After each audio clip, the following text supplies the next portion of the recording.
The New Orleans Saints fall to the Tennessee Titans 23-21. They do cover in the game, Musso. So my underdog play of the week with the Saints was right for a third time. They're 3-0 when I choose them as underdogs on this show.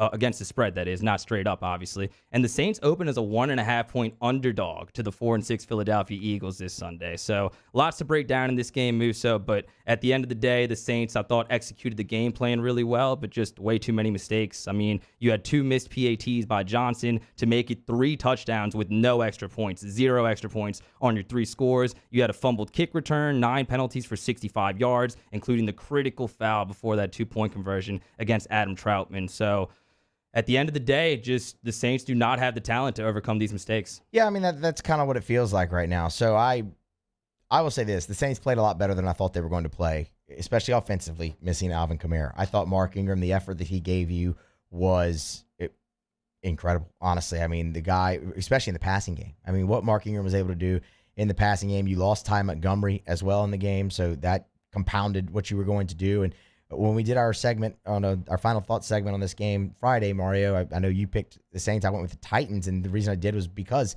I didn't think Mark Ingram could really give you that, and I thought missing Alvin Kamara was just going to be way too much to overcome. I guess in the end, technically it was, but it's bigger than that. I think everything, all of the injuries are becoming too big now for them to overcome, and it's because of little things like a false start penalty by Adam Troutman, like the 2 missed extra points. When you look at the stats, I mean, they out first downed the Titans. They outgained the Titans. They ran more plays than the Titans. They held, I mean, they beat them in every facet really of the game other than the scoreboard, and it's because of those little things. I mean, how big, and I mean, it's crazy. There's a lot of things to harp on in this game, but how big is the absence of Will Lutz? I mean, it's massive. You make those 2 extra points, you don't need the 2-point conversion. You're not even in that position to go for that.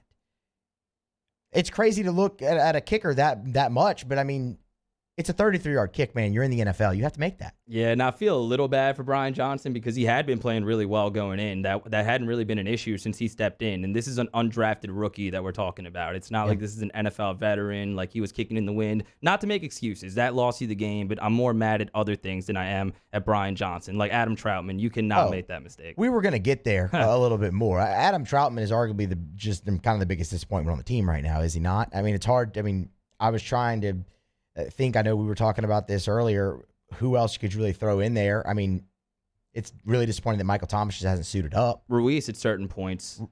Yeah, but Ruiz did not have a good game Sunday. The entire offensive line really didn't have a very good game in the first half. They made some adjustments to keep Tennessee out of the backfield. But, you know, it's disappointing that Thomas hadn't suited up all year. Maybe Marquez Callaway, just because I think a lot of people were so high on him and he hasn't. But again, maybe that was unfair that we were so high on him. He never got to a ceiling without Mike Thomas in the game. Right. So it's hard to land on anybody but Adam Troutman. And there's been drops, there's been fumbles, there's been critical penalties. He's had a few nice blocks here and there, but that's a guy who they moved up in the draft to take out of Dayton. That's a guy that playing really kind of sparingly last year had a lot dumped on his plate and said, man, you're going to be the guy whether you're ready or not, because we're not going to get another tight end. So it's you and you only, and it just hasn't materialized. And unfortunately, worse than it not materializing, it has kind of shown up at the worst parts of the game.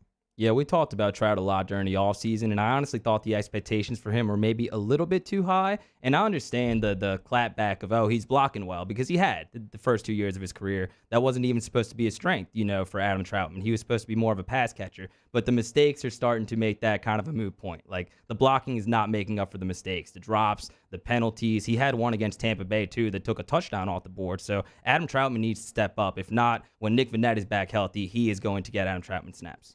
Something else that has to really kind of calm down for the Saints that's picked up lately is penalties. I know we can get into the roughing the passer or whatever. It was awful. It was terrible. But roughing the passer more than not these days is a terrible call. 9 penalties for 65 yards. They had a lot of penalties last week against the Falcons. They had a lot of penalties against the Buccaneers as well.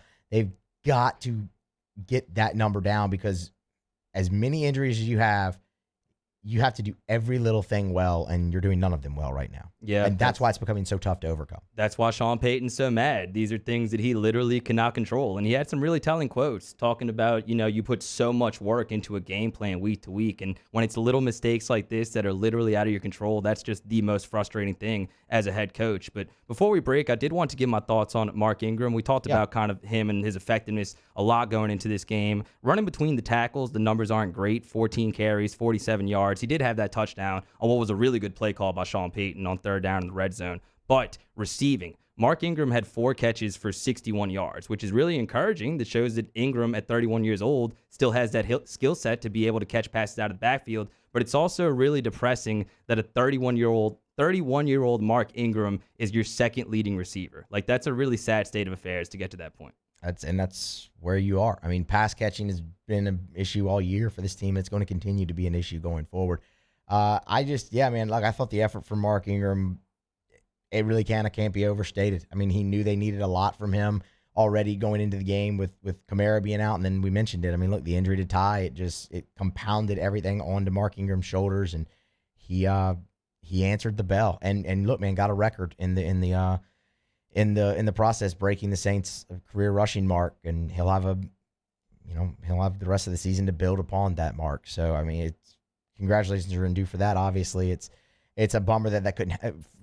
One, that couldn't happen at home, and also that couldn't happen in a win. It feels like it's overshadowed a little bit just because of the dud that yesterday was for New Orleans. But credit where credit is due. Mark Ingram, whose career in New Orleans has kind of been up and down a lot, and he hasn't always been a fan favorite, I guess to say, at some point, at least early in his career, but definitely has been now. And to be able to reach that, Deuce McAllister's held in such a high esteem in New Orleans Saints history, and rightfully so. To pass somebody like that, congratulations, you're definitely in order, and it was a great effort yesterday from Mark Ingram. And Mark Ingram as a color man would be really fun in the future, too. That thought just popped into my head. Saints fall to the Tennessee Titans 23-21 over the weekend, but New Orleans does cover. They open as 1.5-point underdog against the Philadelphia Eagles.